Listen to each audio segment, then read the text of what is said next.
السلام علیکم۔ آج ہم بات کریں گے ایک ایسی عظیم رات کی جو 1000 مہینوں سے افضل ہے۔ یہ وہ رات ہے جس میں قرآن مجید نازل ہوا، فرشتے زمین پر اترتے ہیں اور ہر عبادت کا ثواب 1000 مہینوں کی عبادت سے زیادہ ہے۔ یعنی کہ جو شخص اس رات عبادت کرتا ہے وہ 80 سال سے زیادہ کے عرصے کا ثواب لے جاتا ہے، جو کہ شاید ہی ہماری زندگی سے زیادہ کا عرصہ بنتا ہے۔ یہ رات رحمت، مغفرت اور بخشش کی رات ہے، جس میں کی گئی توبہ قبول ہوتی ہے اور گناہ معاف کر دیے جاتے ہیں۔ آج کی ویڈیو میں ہم قرآن اور حدیث کی روشنی میں شب قدر کی فضیلت، اس کی نشانیاں اور اس رات میں کی جانے والی خاص دعائیں اور عبادات پر تفصیل سے بات کریں گے۔ یہ ویڈیو آخر تک ضرور دیکھیے تاکہ آپ اس رات کی فضیلت اور عظمت کا اندازہ لگا سکیں، جسے کہ شب قدر کہا جاتا ہے، یعنی کہ لیلۃ القدر۔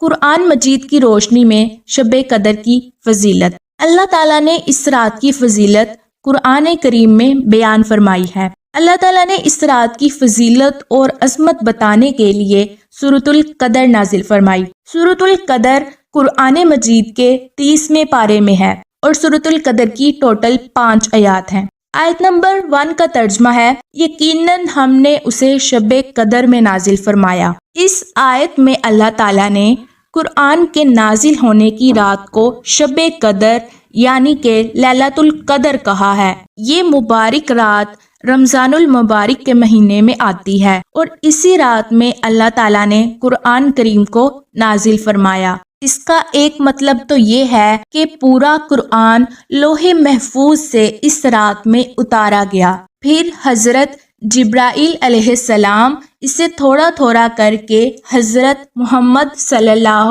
علیہ وسلم پر نازل کرتے رہے۔ اور دوسرا مطلب یہ ہے کہ حضرت محمد صلی اللہ علیہ وسلم پر قرآن کا نزول سب سے پہلے شب قدر میں شروع ہوا۔ آیت نمبر 2 کا ترجمہ ہے، تو کیا سمجھا شب قدر کیا ہے؟ اس آیت میں اللہ تعالیٰ نے انسانوں کو آگاہ کیا ہے کہ وہ اس رات کی حقیقت کو نہیں جان سکتے، کیونکہ یہ رات اتنی بڑی فضیلت والی ہے کہ اس کی حقیقت کا مکمل علم صرف اللہ ہی کو ہے۔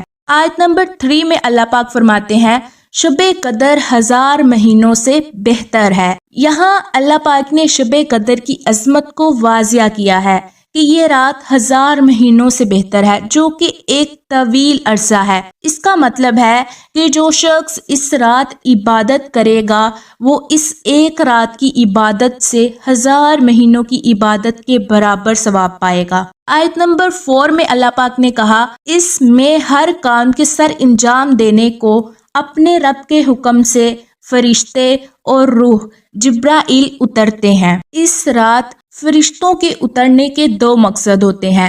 ایک یہ کہ اس رات جو لوگ عبادت میں مشغول ہوتے ہیں، فرشتے ان کے حق میں رحمت کی دعا کرتے ہیں، اور دوسرا مقصد یہ بتایا گیا ہے کہ اللہ تعالیٰ اس رات میں سال بھر کے فیصلے فرشتوں کے حوالے فرما دیتے ہیں تاکہ وہ اپنے اپنے وقت پر ان کی تعمیل کرتے رہیں۔ یعنی یہ ایسی رات ہے جس میں انسان کی قسمت بدل سکتی ہے۔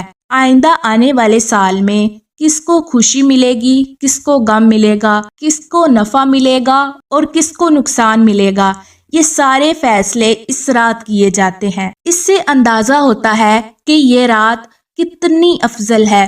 اس رات انسان دعا اور عبادت سے اپنا نصیب بدل سکتا ہے۔ آیت نمبر 5 میں اللہ پاک فرماتے ہیں، یہ رات سراسر سلامتی کی ہوتی ہے اور فجر کے طلوع ہونے تک رہتی ہے۔ یعنی کہ شب قدر کی رات میں امن اور سکون ہوتا ہے اور اس کا وقت طلوع فجر تک ہے۔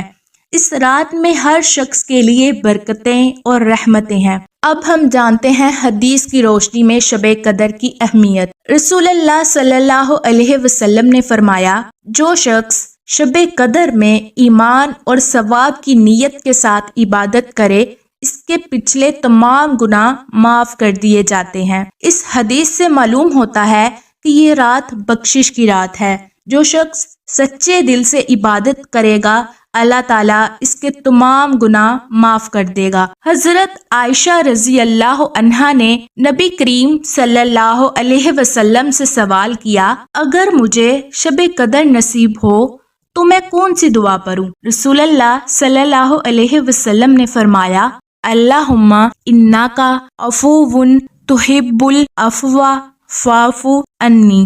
ترجمہ، اے اللہ، بے شک تو معاف کرنے والا ہے، معافی کو پسند کرتا ہے، بس مجھے معاف فرما دے۔ ہمیں چاہیے کہ اس رات میں زیادہ سے زیادہ یہ دعا پڑھیں اور اللہ سے اپنے گناہوں کی معافی مانگیں۔ شب قدر کو رمضان کی کون سی طاق راتوں میں تلاش کرنا چاہیے؟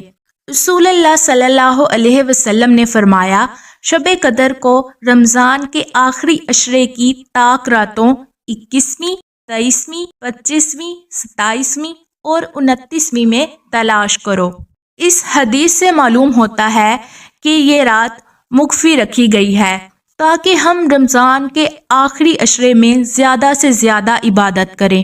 شب قدر کی علامات۔ نمبر 1، یہ رات چمکدار اور صاف ہوتی ہے، نہ زیادہ گرم اور نہ زیادہ سرد، بلکہ خوشبودار اور معتدل ہوتی ہے۔ نمبر 2، اس رات میں آسمان کی طرف نگاہ اٹھا کر دیکھنے سے دل میں سرور کی کیفیت پیدا ہوتی ہے۔ نمبر 3، شب قدر کے بعد آنے والی صبح کے سورج میں گرمی اور تیزی نہیں ہوتی۔ اگر آپ طاق رات میں سے کسی بھی رات یہ علامات محسوس کریں تو سمجھ جائیں کہ یہی شب قدر ہے، یعنی کہ لیلۃ القدر ہے۔ اگر آپ کو شب قدر نصیب ہو تو اسے ضائع نہ کریں، گناہوں سے توبہ کریں، نماز پڑھیں، دعا مانگیں اور اللہ کی رحمت کو حاصل کرنے کی کوشش کریں۔ اللہ پاک ہمیں اس رات کی برکتیں نصیب فرمائے اور ہمارے تمام گناہ معاف فرمائے، آمین۔